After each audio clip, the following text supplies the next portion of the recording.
ان کا سوال ہے کہ غسل کی حالت میں سحری کرنا کیسا ہے؟ قرآن و حدیث میں اس کا کیا حکم ہے؟ ذرا رہنمائی کر دیں۔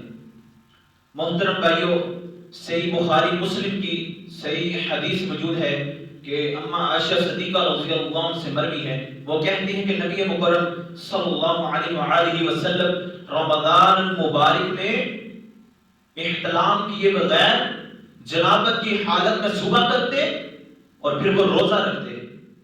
یعنی کہ اس حدیث سے کیا پتہ چلتا ہے؟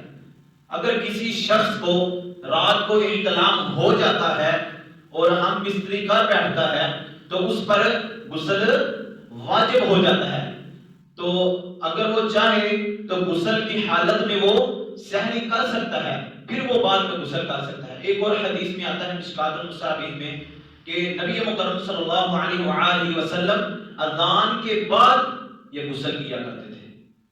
ایک تو یہ مسئلہ رہا، اور دوسرا یہ مسئلہ ہے کہ کسی شخص کو احتلام ہو گیا ہے یا اس نے ہم بستری کی ہے اور یا پھر جبی ہو گیا ہے، تو اس نے اس حال میں صبح کی ہے تو اس پر غسل واجب ہے۔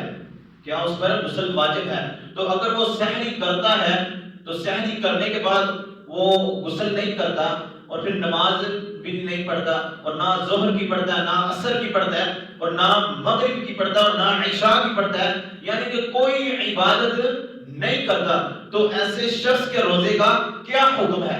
تو محترم بھائیو، ایسے شخص کا روزہ ہو جائے گا لیکن نورانیت ختم ہو جائے گی، للہیت ختم ہو جائے گی، اور پھر علماء کہتے ہیں کہ اس کا روزہ مکروہ ہوگا تو گناہ اس کو ضرور ملے گا، کیونکہ جس شخص نے ایک نماز بھی چھوڑی تو اس نے کبیرہ گناہ کیا۔